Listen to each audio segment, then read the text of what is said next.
Hi everyone, welcome to the fourth lecture of the series on control of mechanical systems. In this lecture, we discuss the control of AC motors. Here is the overview. We start with the mathematical modeling of AC motors, then we move on to the control of AC motors.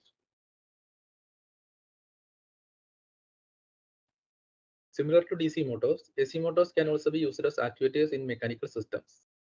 However, the AC motors are nonlinear systems, whereas DC motors are linear in nature. The dynamics of AC motors can be represented using time domain models, which is in the form of differential equations. It can be represented as state equations. The state equations of AC motors can be derived in the following reference frame, which are ABC, alpha, beta, and DQ reference frames.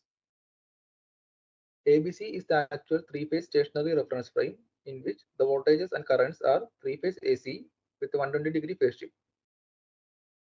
Alpha beta is the two-phase stationary reference frame in which the voltages and currents are two-phase AC with 90-degree phase shift. DQ is the two-phase rotating reference frame in which the voltages and currents are DC variables.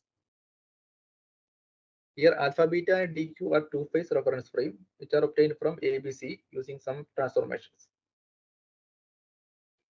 The voltages and currents in the ABC reference frame can be transformed to the alpha beta reference frame using a transformation called Clark's transformation. And similarly, the voltages and currents in the ABC reference frame can be transformed to DQ reference frame using a transformation called Clark's transformation. The advantage of alpha beta and DQ over ABC is that the number of variables are reduced from 3 to 2. The advantage of DQ over alpha beta is that in the case of DQ reference frame, the variables are DC.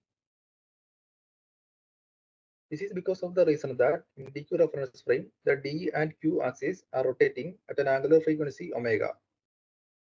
And here, the voltage and current phases are also rotating at the same angular frequency omega. Therefore, if we project the voltage and current vectors to the D and Q axis at each instant, we get DC variables. In this lecture, we use the DQ reference frame for modeling AC motors.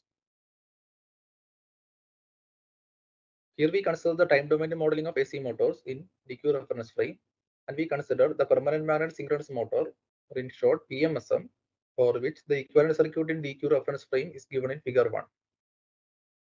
Here, figure 1a shows the equivalent circuit for the Q axis, and B shows the equivalent circuit for D axis. Here, VD and VQ are the D axis and Q axis voltages. ID and IQ are the current through the D axis and Q axis. RS is the resistance of the stator winding. LD and LQ are the inductance of D axis and Q axis respectively. Omega E is the angular velocity of the motor, and psi F is the flux.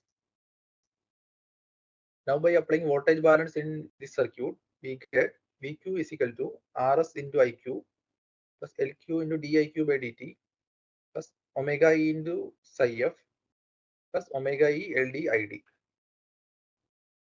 And similarly, by applying voltage balance in this loop, we get VD is equal to RS into ID plus LD into DID by dt minus omega E LQ IQ. By applying torque balance in the mechanical circuit, we obtain TE is equal to J into d omega m by dt plus B into omega m plus TL, where J is the moment of inertia and B is the friction coefficient. TE is the electrical torque developed by the motor and TL is the load torque. Now in AC motors, we have the relation of the electrical angle theta E is equal to P times the mechanical angle theta M. Therefore, the electrical angular velocity omega E is equal to P times the mechanical angular velocity omega M, where P is the number of pole pairs. Now using this relation in equation 1 and rearranging, we can obtain equation number 2.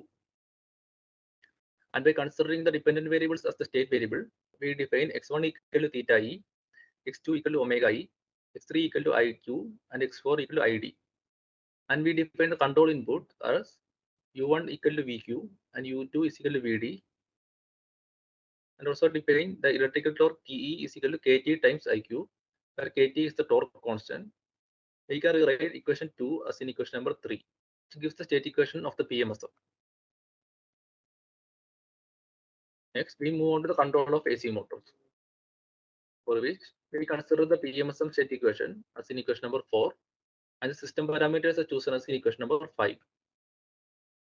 This model is used in the case of position control, and in the case of velocity control, we only require these last 3 equations. Now, for control of AC motor, here we are using the sliding mode control or SMC approach, in which we use a sliding variable for computing the control input. Now, for the PMSM velocity tracking problem, we use the sliding variable as the velocity error, which is omega r minus omega r, where omega r is the reference velocity and omega is the actual velocity. Then in the case of SMC, the control law will be as in equation number 7, which gives the control input as a sum of a continuous term UC and a discontinuous term UD. Then for the simulation, we select the continuous term UC based on feedback linearization, which cancels the known terms in the system dynamics. And UD is the discontinuous control, and we define UD using the twisting controller, which is defined as in equation number 8. Here UD will be equal to minus R1 times sigma of S minus R2 times sigma of S dot, and R1 and R2 are the switching gates. So in this control law, UD can take 4 different values: minus R1 minus R2, minus R1 plus R2, plus R1 plus R2, plus R1 minus R2. And the control UD will switch between these 4 different values based on the sign of S and S dot.